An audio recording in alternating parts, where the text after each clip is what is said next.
Mohammed al-Durrah is an icon in the Muslim world, and I would say even in the Western world, that has been created by a Palestinian cameraman, Talal Abu Rahma, that you will hear later, and a French anchorman whose name is Charles Underlin, who is an icon by himself. So it's two icons together against no one. ما أجمل رائحة الأرض يرويها سلال دماء يتدفق من جسد غض. ما أجمل رائحة الأرض.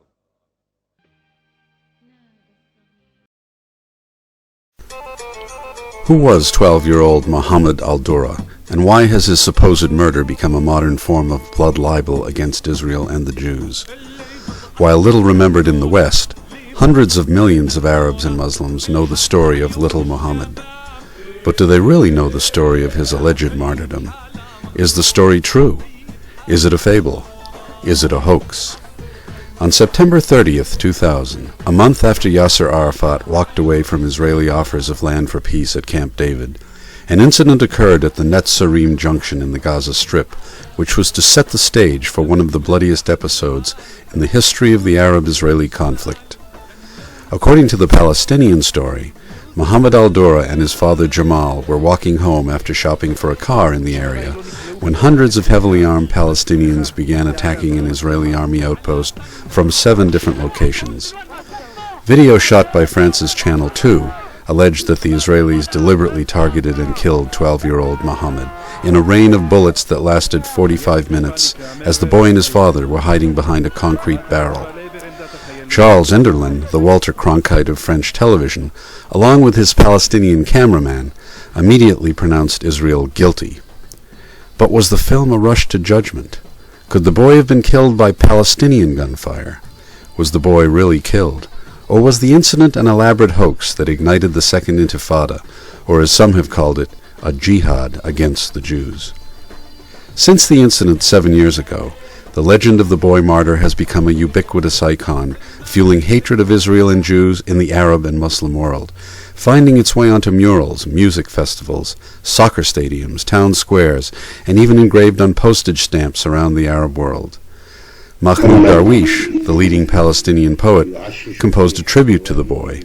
Soon, Middle Eastern markets were offering Mohammed al-Durrah wall hangings, posters, and bookends.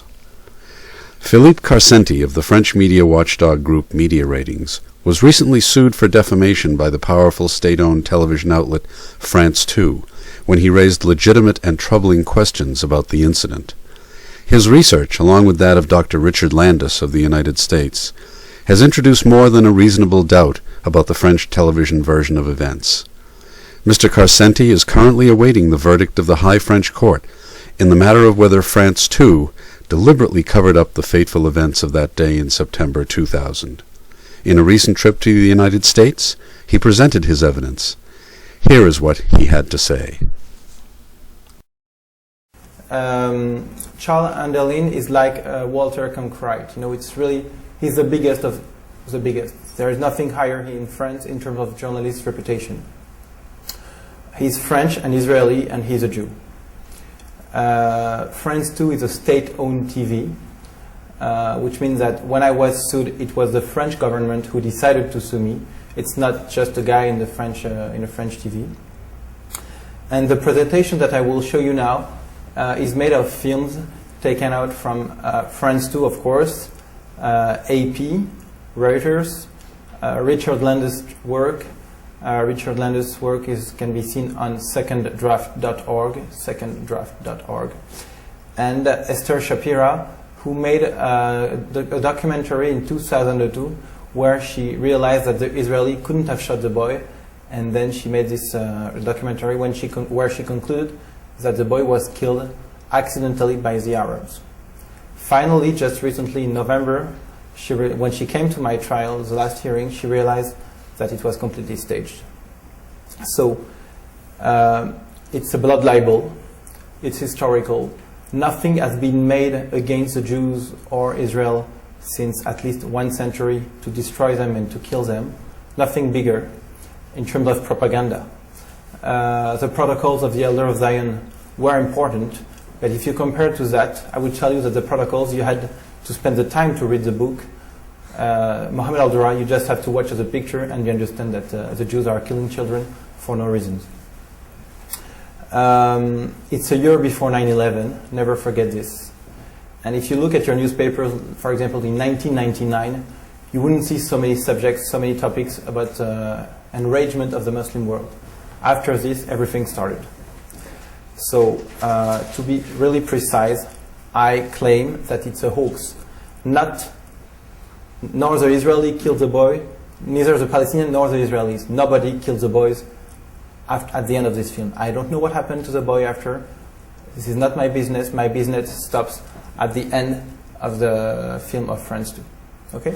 So I suggest that we go and just to make it more precise, as he said, for having written that it's a hoax, I've been sued by the French government, and I will explain later what's behind this trial. Okay? So if we can just a little turn out the lights.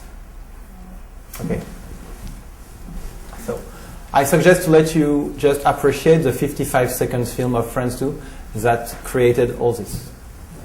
It's on September 30th, 2000. 15 heures, tout vient de basculer près de l'implantation de Netzarim dans la bande de Gaza.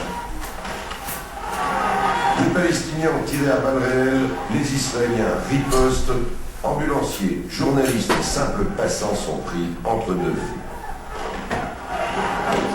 Ici, Jamal et son fils Mohamed sont la cible de tirs venus de la position israélienne. Mohamed a 12 ans, son père tente de le protéger. Il fait des signes, mais une nouvelle rafale. Mohamed est mort et son père gravement blessé. Un policier palestinien et un conducteur d'ambulance ont également perdu la vie au cours de cette bataille. Okay, at the trial, the Friends 2 showed all the images that they had, and we've seen those images plus 8 seconds that I will show you after. But I would like to tell you about the consequences that we got from those images.